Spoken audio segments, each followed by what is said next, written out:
Welcome back to another episode of the Many Faces of Cancer podcast. I am your host, Melissa Grosboll, and my guest today is Kim Marsh. And Kim is a wife and mom of four.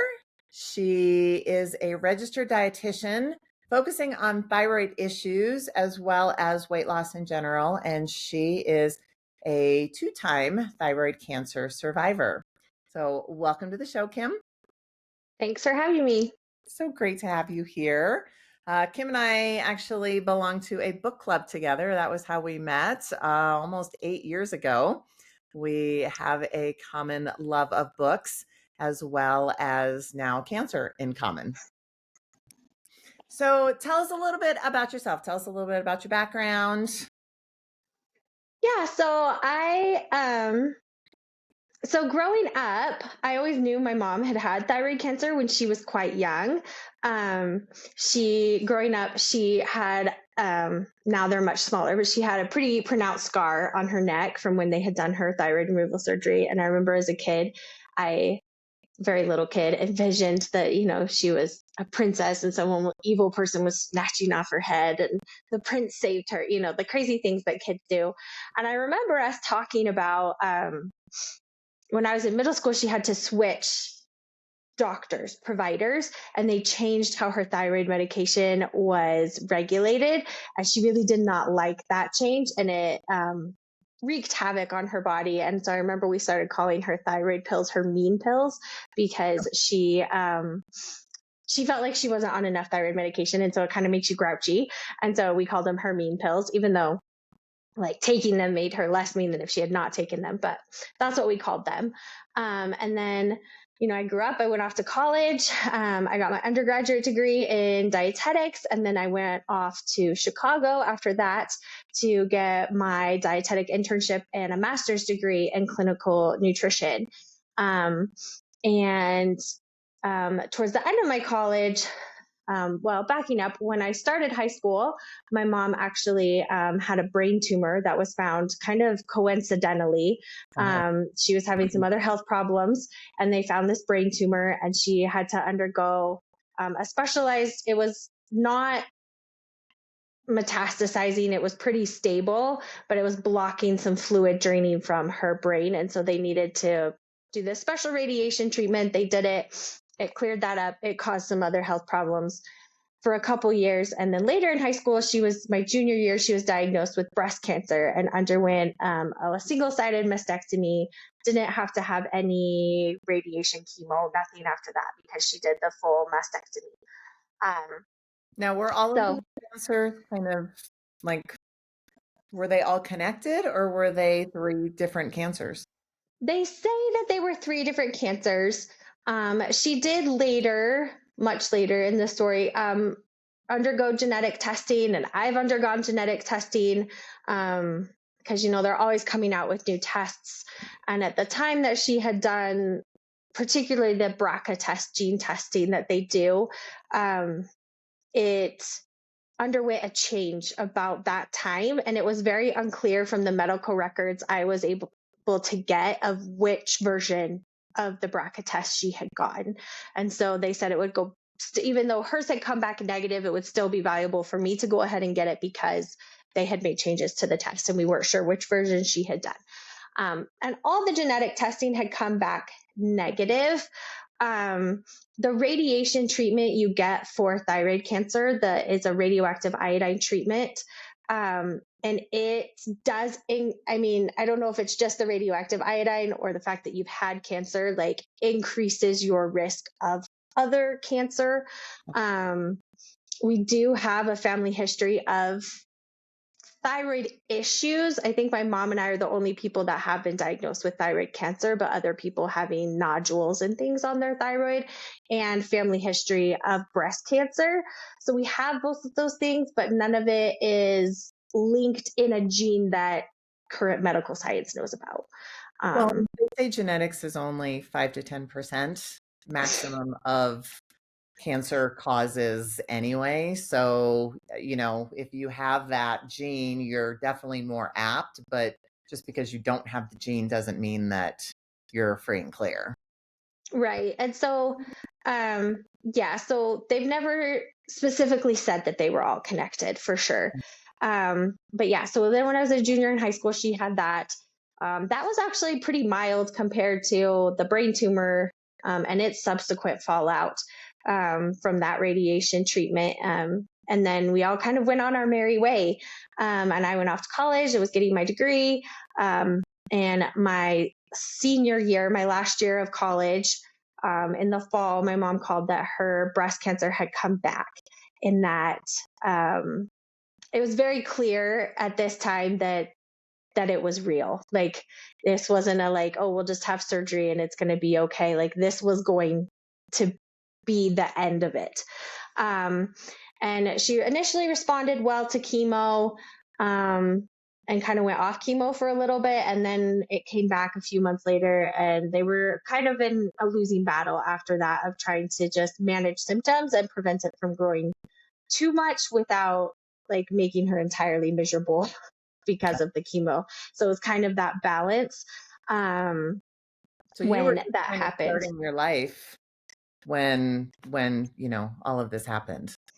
Yeah, I mean it was pretty devastating at the time. I mean, I remember I would have been 23 or 24, probably 23, I guess, around there when she called. And I remember I had to get off the phone. I was like, I can't hear anymore. I can't, because I could just, I had this immediate feeling like I was really going to lose my mom. And I had kind of dealt with that as a high schooler.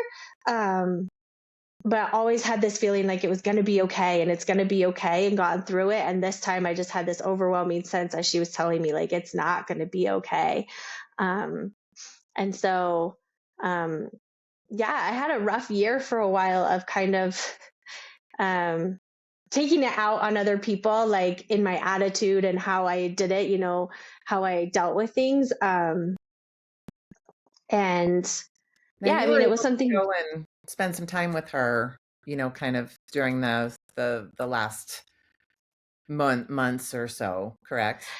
Right. So yeah, so after that, that was my last year of college, and then I was going to move to Chicago for graduate school, and I had looked at like internships and different things for the summer, to build my resume, get experience, whatever. And none of them were just really exactly what I wanted, and so decided with my family that maybe it would just be better if I went home and took care of my mom.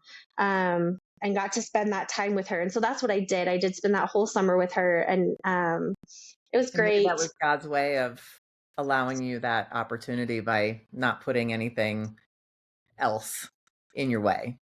Yeah. So yeah, I was able to go. She wasn't on like full blown.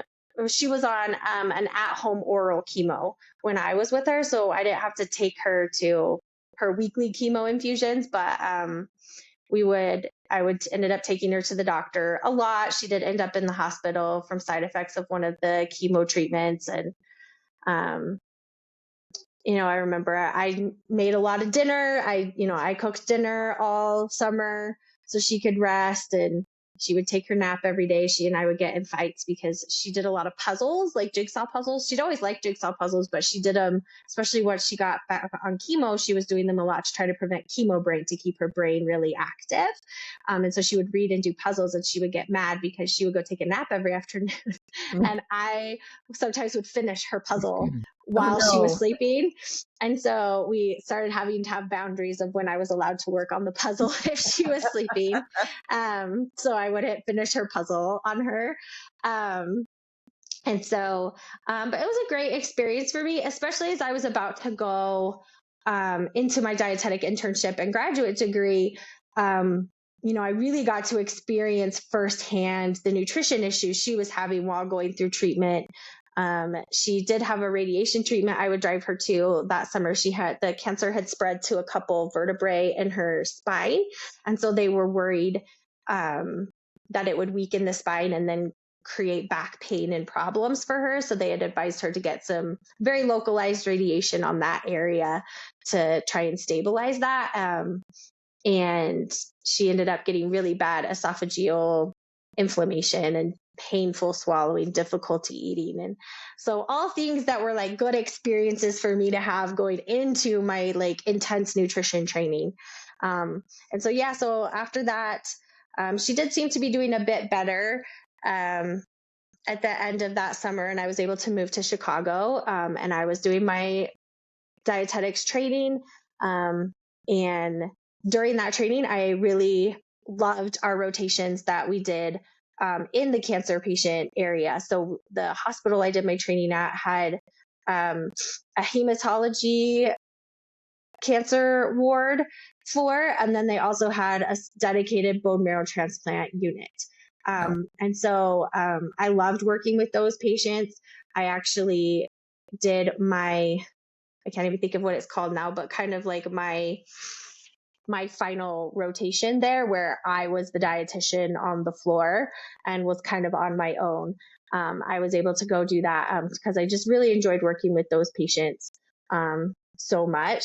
And partly because of my experience with my mom. And while I was in graduate school is when I was actually diagnosed with thyroid cancer. It was kind of a fluke of I started having these really bad dizzy spells where I felt like I was going to pass out, but I never actually did pass out, but it was very unnerving, like just very, like my vision would kind of come in and out, but I was still conscious. Anyway, it was very unnerving. And I had just that summer moved into an apartment by myself. I had been living with a roommate. I'd moved to a studio apartment by myself. So then it was like extra kind of weird because it was like nobody, like I'd pass out and no one would know. And so I would call my poor mom as she's like going through cancer treatment and everything else. I would call her and be like, hey, I'm having one of those spells again. Can you call me in an hour to make sure I'm okay? And so after a couple months of that, she was like, you need to go to a doctor. Like, this isn't normal. So this And was it actually, like every day, every couple of days, or like once a week. okay. It wasn't like super frequent. And it actually ended up being absolutely unrelated to my cancer. Totally believe it was divine intervention of, I happened to be on a blood pressure medication that in certain doses, they give it to people for acne. I had been on it for years, and it just all of a sudden started having this effect on my body. And most people, if they're going to have this side effect, would have it pretty immediately. And I'd been on it for years and never had a single problem. But it got me to go to a doctor who, as he was trying to figure out what is going on to make this seemingly healthy person have this problem, he did a neurology check. And one of them is they watch you swallow. And if you watched very closely when I was swallowing, it was like I had a second Adam's apple. You could kind of see it stick out when I swallowed. No one would notice it in normal life. But just once he noticed it, and I would show my friends, they'd be like, oh yeah, I guess I could kind of see something stick out when you swallow, like it wasn't super noticeable. So with my mom's history of thyroid cancer, I went to an endocrinologist. He referred me for an ultrasound and a biopsy. And the initial biopsy actually came back inconclusive for cancer. And so, but my parents, it wasn't normal, but they couldn't be sure it was cancer. So they just weren't sure. So the initial plan they wanted was to wait 3 months. I'm not really sure what the 3 months was for, but then they were going to send me to a more intensive biopsy where basically like they just keep biopsying it until they get a clear result. That sounds like fun. Yeah. And so instead, when I went back to my endocrinologist, my parents had like written him a letter because they knew I wouldn't be like, fierce in advocating for myself. And we're like, look, she has this. We have a history of cancer. Just take it out. Like, why wait 4 months? Just take the thing out. And so he agreed. It was my nodule itself was like right on the borderline of the guidelines of you can just take it out. Even if it was benign, you could just do surgery to remove half the thyroid and take the nodule out. So he referred me to a surgeon, and he actually did a biopsy in office, but had me sign that they were going to do half my thyroid, but he was not going to close me up until he had an official biopsy while he was in there. And I had signed that he had permission to take the whole thyroid if it came back positive, so that I just had to have one surgery. There are surgeons that will like just take half. and then you have to wait a couple weeks for the biopsy results. And then if it comes back cancerous, you have to go back in and take the rest. So I was actually really grateful that I just had to do the one surgery. So if it is, so for protocol, they only take the side of symptomology, but if it is cancerous, they will take the whole thyroid. They won't just, so if it's in one side, it will probably be in the other. Is that the thinking for that? Yeah. So Okay. if there is cancer, they're going to take your whole thyroid. But if Okay. it's benign, but you just have a large enough nodule, then they'll just take the half of your thyroid that is there. Um, the tricky part about taking your whole thyroid is you have your parathyroids on the back, and you have to have those. So they have to like take those off and put them back in. And then sometimes that can cause issues for people. I never had issues with it, but sometimes they can be a little stressed out, and so people will have calcium issues, like they have to take calcium pills. I never really had that issue, but so that's part of the issue why. And sometimes if they've only taken half, you don't have to go on thyroid medication for the rest of your life. So that's the other reason they try to save part of your thyroid if they can. Right. So but his biopsy actually came back positive for cancer before I even went in surgery. So they removed my whole thyroid, and they removed 10 lymph nodes. Now my nodule was on the right side of my neck, and he did what's called a central neck dissection. So cleared any lymph nodes he saw in the middle of my neck. 6 on the right side, were positive, which is the side the nodule was on. 4 on the left side were negative for cancer. So I've never really had any cancer on the left side of my neck. Just took it all out anyway, just to make sure. Yeah, when they're there, they just clear whatever section that they're in. And then I had to do the radiation treatment. So the radiation treatment for thyroid cancer is very specific of you go on a low iodine diet. So the thyroid is the only organ in the body that uses iodine, and it uses it to make thyroid hormone. And so the theory behind it is they have you go on this low iodine diet so that your body is starved for iodine, kind of. So if there are any remaining thyroid cells, especially thyroid cancerous cells, because these cancerous cells are derived from the thyroid cells, that they'll just be really hungry. And so then you go in and take this, it's either a pill or a drink, depending on where you are, this high dose of radioactive iodine that then your body absorbs. It goes through your whole body, but only any thyroid related cells should take it up. So by being on the low iodine diet, they're really hungry, so they'll gobble up as much of that radiated iodine as they can, and it will kill the thyroid cells. They also, depending on what your diagnosis and different things are, circumstances, will often make you go off of all thyroid medication for a period of time before, so that those cells are also starved of are stimulated by this hormone, trying to get them to be your thyroid stimulating hormone, saying, we don't have enough thyroid hormone. We don't have enough thyroid hormone. You need to make more. So then they're extra stimulated to want to even more take up the radioactive iodine. There is a medication that you can get called Thyrogen.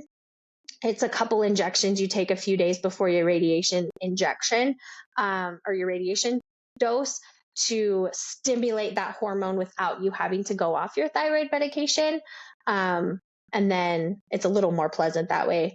So the tricky part about the radioactive iodine is you are like literally emitting radiation. You are a radioactive person. So it comes out in all of your bodily fluids. So in your urine, in your sweat, in your spit. So you actually have to isolate from other people for a period of time. How long generally? It depends on your dose. I had to be isolated from pretty much everyone for about 5 days.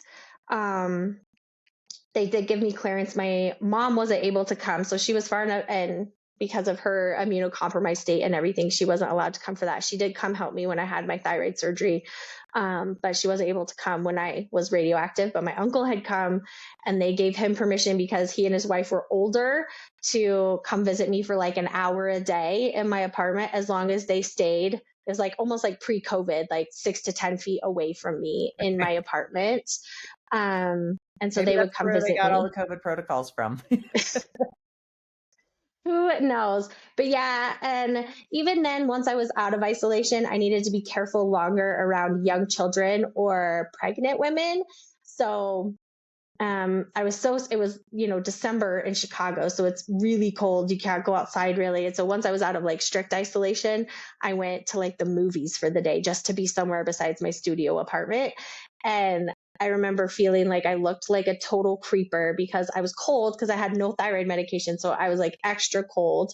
And then, I got there early and I didn't want to like go ask people like, do you happen to be pregnant? Because you can't always see if people are pregnant. So like if any woman of childbearing age came and sat anywhere near me, I had to I just kept moving. And so then finally I just went and sat in like a really crappy seat that no one would want to like sit near me. Because I didn't want to radiate people. And then I actually went home. And my dad and I drove to my brother's house for Christmas. My mom had already flown, and like we had to sit like as far as possible in the car because we were in close contact for a long time. If I'd flown, I would have had to have a card because I would have like lit up the scanning machines at the airport. Okay. And I had to like watch my time being really close with like my little nieces and nephews because I was still a little bit radioactive. And I mean, during that time I was in isolation, like they were telling you to drink a lot of water, like to try to flush the radiation out of you. I had to flush the toilet twice. I know they say in the guidelines, like men are supposed to pee sitting down because they don't want any urine that's radioactive, like splashing everywhere. So it's like a crazy, you feel thing. really crazy when you're doing this. So now, I'm sorry, go ahead. No, so then I finished that and I was done. I got my thyroid medication back up and was doing fine. And my mom's cancer treatments had really gone downhill. They were kind of like, well, I mean, she was to that lovely stage of cancer treatment. That's when it's advanced and metastasized. Like, well, we could try this one. It has like a 10% chance of helping. Like they'd really used the ones that they knew were going to help and they hadn't helped. And the real problem was it had spread to her liver at some point. And so that, it just affects everything in your body. And so it was hard at that point to really get it under control.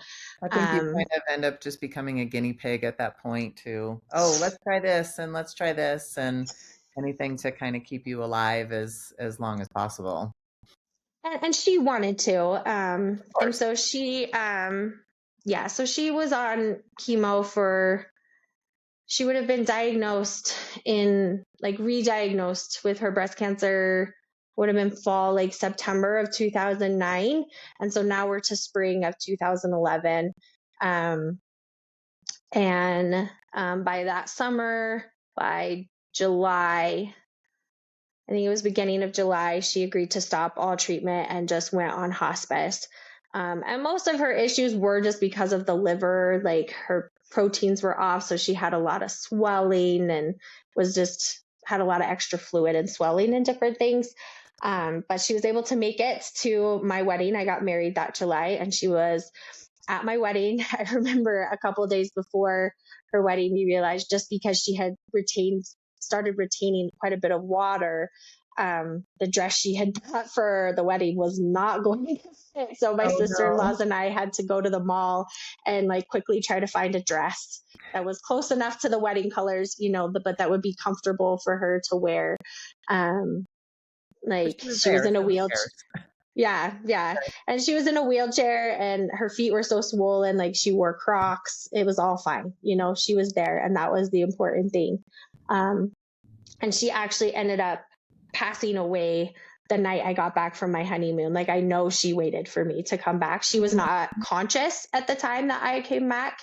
But I got back to the house probably about midnight and she was in a hospital bed now. And I, held her hand and I told her I went swimming with the dolphins and, the kind of fun things that we had done on our honeymoon.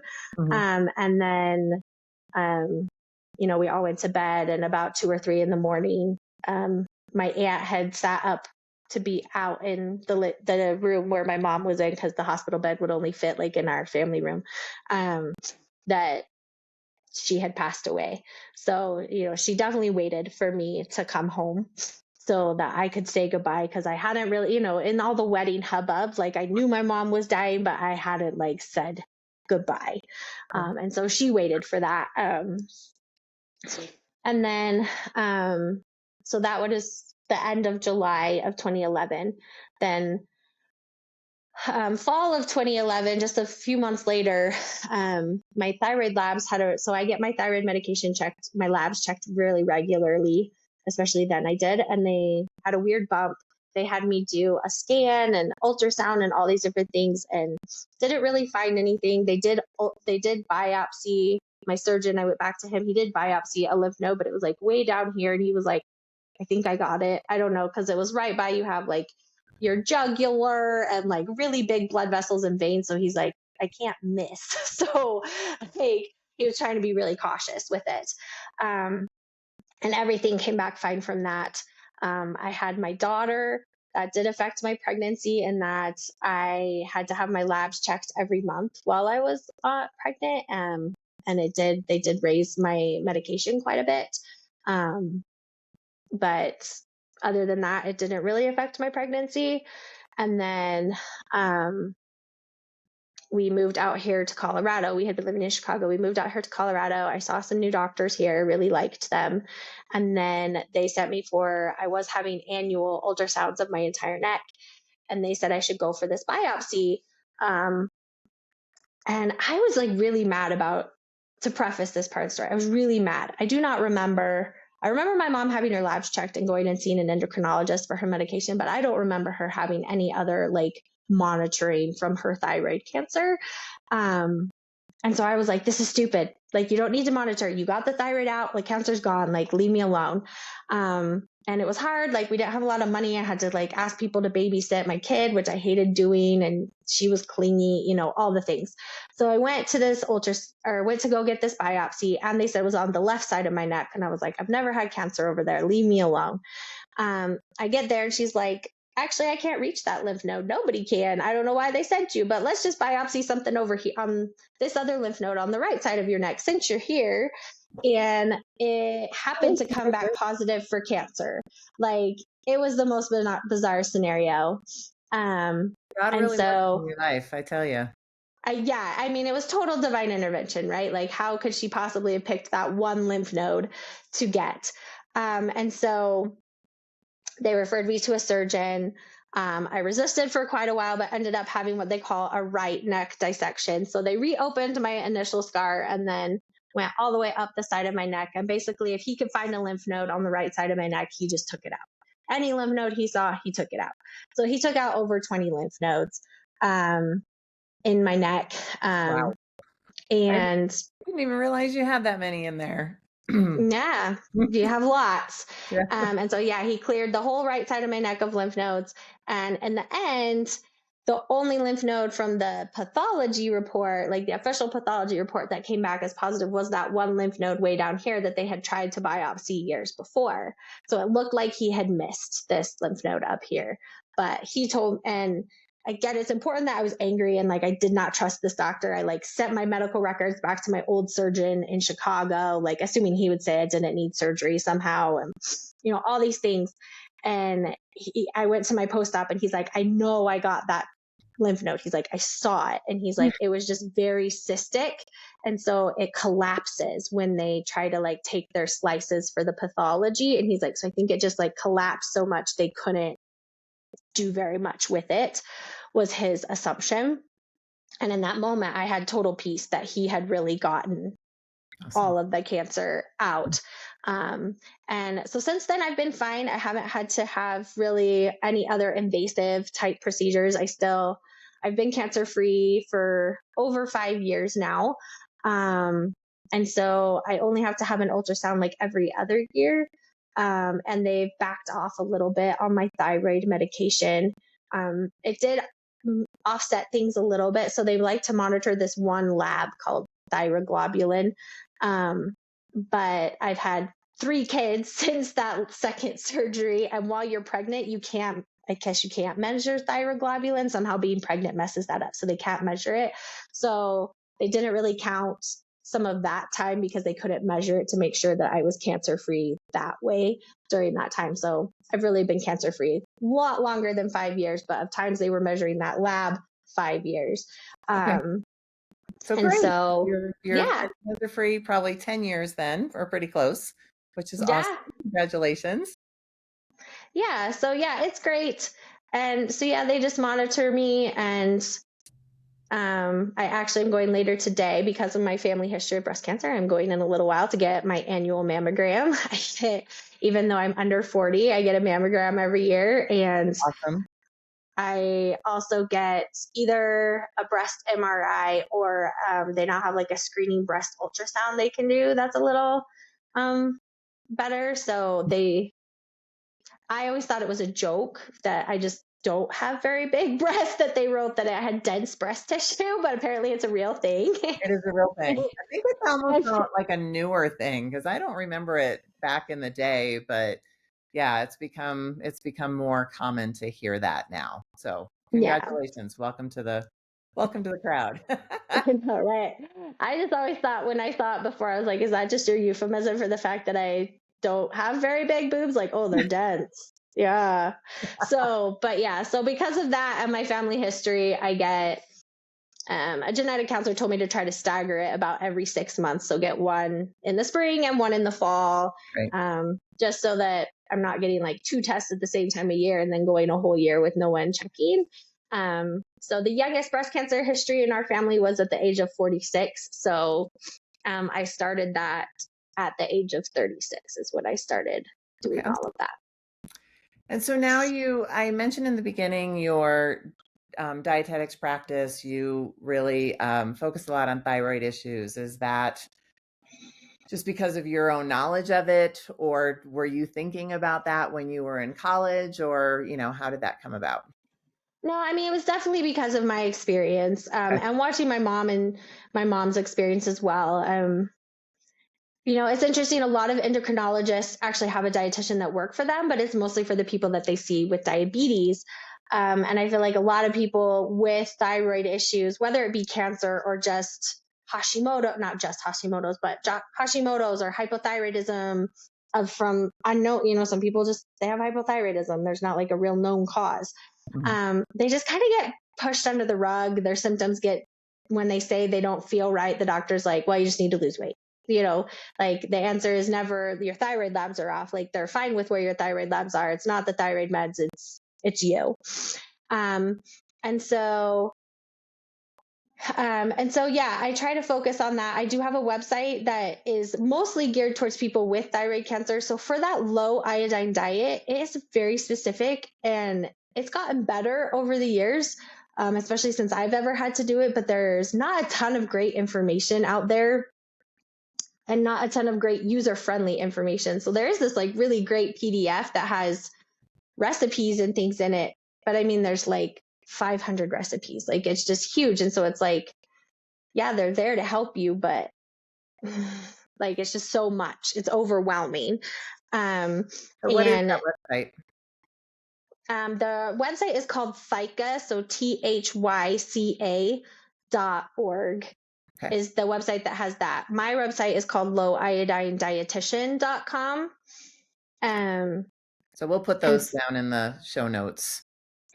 So if and people so just to have some resources for people to try to help them um, figure out how to navigate that diet. Yeah, it's only 2 to 3 weeks, but it's an important 2 to 3 weeks and really overwhelming. And so try to help them figure that out. And then, yeah, as I've worked on my private practice, just trying to help people with thyroid conditions because I feel like I can relate to what they're going through. I mean, I love my doctor and I don't think she's necessarily wrong, but I like went last fall and I was like, I'm really hoping my my labs are off. I was like, cause I've gained weight and I'm tired and my hair's falling out and like all these different things. And she's like, well, has anything else changed? Like that was her first thing was, well, has anything else changed besides your meds, or anything else? And I was like, well, I can explain several of the things except the hair. I'm like, I can't explain the hair. There's no other reason why my hair should be falling out that I can think of. And my labs came back. She was fine with them. So there was no change. So I can understand where people are coming from of the like, she was more sympathetic than doctors I know my mom had over time that I went with her to about things. But it can be really frustrating to feel like you're not heard. Um, and So so what is one thing if someone is dealing with thyroid issues? I know there's probably many and it's very individual, but I guess kind of what is one thing that people can do to help improve their diet or, dealing with thyroid issues from a dietitian standpoint? from a dietitian standpoint, so this was not exactly nutrition, but low energy is often an issue. So, not food is, I always tell people, although it sounds counterintuitive, is to exercise. You feel like you can't exercise, you feel like you have no energy, but movement begets energy. Your body is going to respond to that by helping you have more energy. And it doesn't have to be going for a 10-mile run, like just walk around the block, just move your body in some form. Helps get that moving. Nutritionally, I always am telling people to drink plenty of water, like keep those fluids going, and not like to a full keto extent, but just watching your carb intake. When we get um, too many carbs, it just gets us in that kind of like post Thanksgiving haze. So it increases that energy and they're just not as filling. So then we just tend to want to eat more and more, and they're delicious. So we tend to eat more and more. And then that contributes to the weight gain as well. So just watching our carb intake, making sure it's balanced with other things. So the exercise, water, that is the one thing, but exercise, water, and carbs, those are my Those three are things. three great things. Awesome. Well, thank you so much, Kim. This is great information. I'll put those websites in the chat. And if anybody wants to get in touch with you, they can reach out through your website as well. Yep. And, I know that you're always taking on new clients. So if anybody needs help nutritionally, Kim would be a great person to reach out to. So I really appreciate your time today. Thanks for the chat. And any final words that you have for the audience? Just keep going. You know, you just have to keep going no matter what's going in. Don't listen to what people say. That's the hard thing with thyroid cancer is people are like, oh, well, it's the good cancer. They can just take it out. And it's like, there's no such thing as good cancer. Like, I still have cancer and it stinks. So just keep going and don't listen to people. All right. Thank you so much and have a great rest of your day. Thanks. All right. Bye bye. Bye.